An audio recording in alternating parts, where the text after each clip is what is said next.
పెంచిన తల్లి అంటే ఆమెకేమీ పట్టదు. ఎందుకంటే ఇక్కడ కన్నతల్లి మనసుతో లింక్ పడి ఉంటుంది కదా. మనం బాధపడితే కన్నతల్లికి చాలా బాధ వేస్తుంది. పెంచిన తల్లికి ఆ తత్వం ఉండదు. ఎందుకంటే అవి ఏమి మనసుతో ఉన్న సంబంధాలు కాదు. ఆమె చాలా మంచిదైతే వేరే విషయం తప్పితే సహజంగా పెంచిన తల్లికి కన్న తల్లికి ఉన్నంత ప్రేమ ఉండదు. కాబట్టి ఎలా అయితే ఒక కన్న తల్లి దగ్గర మనం అడిగితే 2-3 సార్లు పిల్లోడు అడిగితే ఇవ్వకపోవచ్చు, కానీ ఆ పిల్లోడు ఏడుపు మొదలెట్టాడు అనుకో, అయ్యో అని బాధపడిపోయి అమ్మ ఇచ్చేస్తుంది కదా.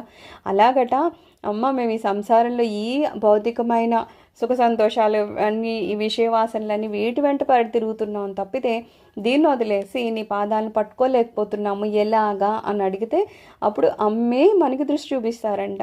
అందుకని మనం సాధన చేస్తూ ఉంటే పైకి ఏం కనిపించకపోవచ్చు, కానీ మనలో ఆ చేంజెస్ వస్తూ ఉంటాయి, తేడాలు ఖచ్చితంగా వస్తూ ఉంటాయి.